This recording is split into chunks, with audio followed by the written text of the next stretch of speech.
Баршаңызға сәлем достар. Бүгін сіздермен бірге бар жоғы 15 минутта дайын болатын, дәмі тіл үйіретін өте керемет шығыс тәттісін дайындайтын боламыз.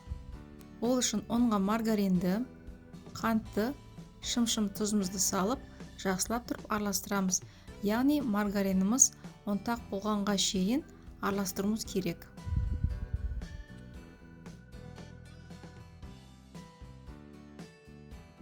Мінекей дәл осылай болу қажет.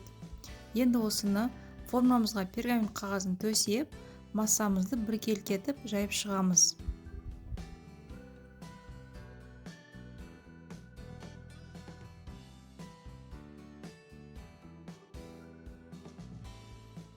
Біркелкетіп жайып болғаннан кейін қызып тұрған пеште қызарғанша пісіріп алуымыз қажет. Мінекей дәл осындай болуы керек.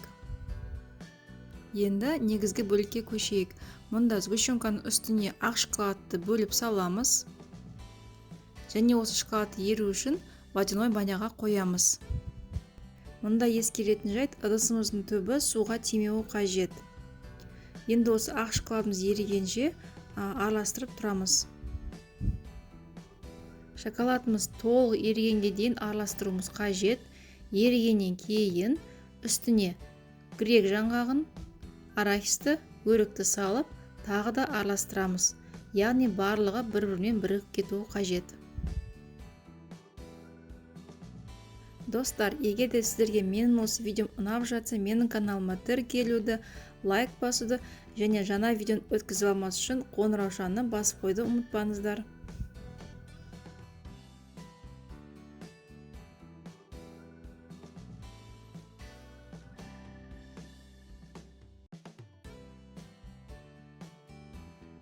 Жақсылап араластырып болғаннан кейін пештен алып, негізгі бөліктің үстіне жайып шығамыз.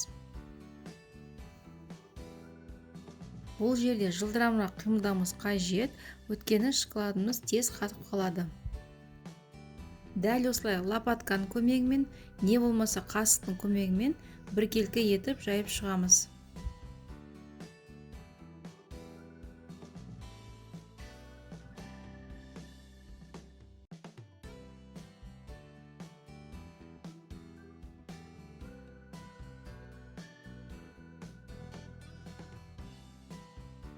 Жайып болғаннан кейін десертімізді холодильникке 1 сағатқа қоямыз.